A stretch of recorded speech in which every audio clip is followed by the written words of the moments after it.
Assalamualaikum warahmatullahi wabarakatuh. Kembali bersama saya Mairina Firdayati. Pembelajar dan peserta kuliah, untuk Anda yang suka memperhatikan perkembangan suatu produk, mungkin Anda menyadari bahwa seringkali tampilan suatu produk berubah, baik dari material pengemasan, desain ukuran kemasannya, juga variasi produk yang dikeluarkan satu perusahaan. Di balik usaha untuk mendapatkan keuntungan dari setiap produk yang dihasilkan, seringkali ini adalah salah satu bentuk modifikasi menyikapi perkembangan kesadaran masyarakat atau konsumen terhadap keberlanjutan alam dan lingkungan. Kita akan bahas lebih lanjut dalam video pembelajaran kali ini. Modifikasi produk merupakan modifikasi karakteristik produk seperti bentuk dan komposisinya, kemudian juga bahannya untuk meminimalkan dampak lingkungan dari produk selama atau setelah penggunaannya, misalnya sesudah dibuang, dan atau untuk meminimalkan dampak lingkungan dari proses produksinya. Hal yang dapat dilakukan misalnya dengan satu adalah penerapan desain ramah lingkungan atau eco-design, di mana desain dilakukan dengan pertimbangan khusus pada pengaruh lingkungan selama seluruh proses dekomposit dari seluruh daur hidup produk. Kedua, mempertimbangkan perpanjangan umur produk atau product life extension, jadi artinya memaksimalkan tingkat dan durasi pemanfaatan produk tertentu. Yang ketiga adalah menggunakan kemasan ramah lingkungan atau environmental friendly packaging. Artinya kemasan menggunakan bahan-bahan yang mudah diurai, bisa didaur ulang, serta tidak berbahaya bagi lingkungan maupun manusia saat terpapar ke lingkungan. Modifikasi produk dapat dilakukan dengan satu, misalnya mengganti bahan baku kimia atau sintetis menjadi bahan baku alami. Kemudian mengganti bahan pengencer yang bersifat bahan berbahaya dan beracun atau B3 dengan bahan yang tidak bersifat B3. Kemudian mengganti bahan baku yang tidak terdegradasi menjadi bahan baku yang bisa didegradasi. Contoh lainnya adalah menggunakan bahan baku yang dekat dengan alam. Dalam artian tidak menggunakan bahan baku yang bila terpapar ke alam akan membahayakan karena merupakan materi xenobiotik atau asing bagi alam.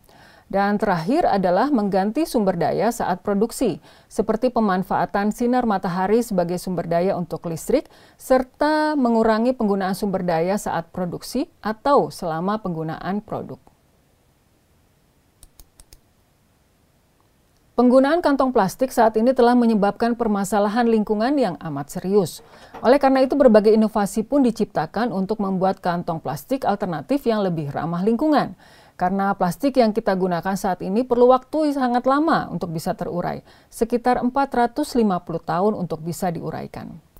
Ada perusahaan asal Swedia bernama Potato Flatware mencoba untuk mengurangi limbah plastik dengan membuat garpu dan pisau makan, serta tas yang terbuat dari tepung kentang, disertai dengan air dan gliserin. Peralatan berbahan tepung kentang ini bisa diuraikan selama 20 menit apabila dimanfaatkan jika dibandingkan dengan peralatan berbahan plastik yang bisa diuraikan selama ratusan tahun. Sedangkan apabila alat atau tas tersebut tidak dimanfaatkan, alat atau tas tersebut tidak akan merusak lingkungan karena bisa terurai dalam kurun waktu 2 bulan jika tidak dimanfaatkan. Contoh lainnya adalah dari Pepsodent, ya, brand perawatan gigi yang mempunyai produk bernama Pepsodent Natural Bamboo, yaitu sikat gigi yang ramah lingkungan dengan 100% gagang bambu yang pertama dari Pepsodent. Ini merupakan pilihan produk bagi masyarakat yang ingin mengambil langkah kecil untuk mulai mengurangi penggunaan produk berbahan plastik.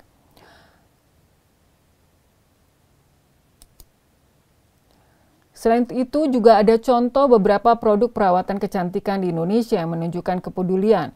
Misalnya Unilever meluncurkan brand Love Beauty and Planet di Indonesia yang memodifikasi produk dari bahan alami dan mengemas produknya dalam botol hasil daur ulang sampah plastik. Produk ini merupakan hasil dari strategi Unilever Sustainable Living Plan untuk terus mengembangkan bisnis yang berkelanjutan serta mengurangi dampak lingkungan yang ditimbulkan dari kegiatan operasionalnya.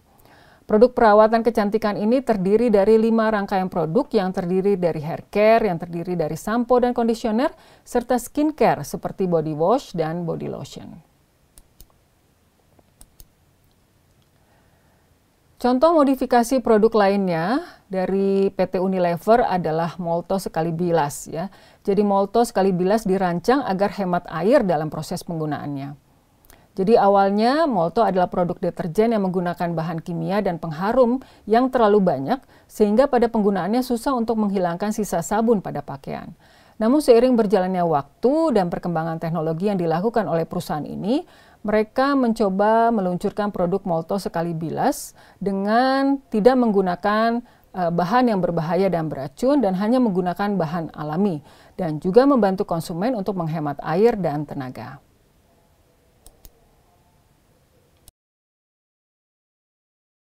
Pembelajar dan peserta kuliah, modifikasi produk memang menarik ya dibahas dengan contoh-contoh yang mungkin sangat akrab dengan kehidupan kita sehari-hari.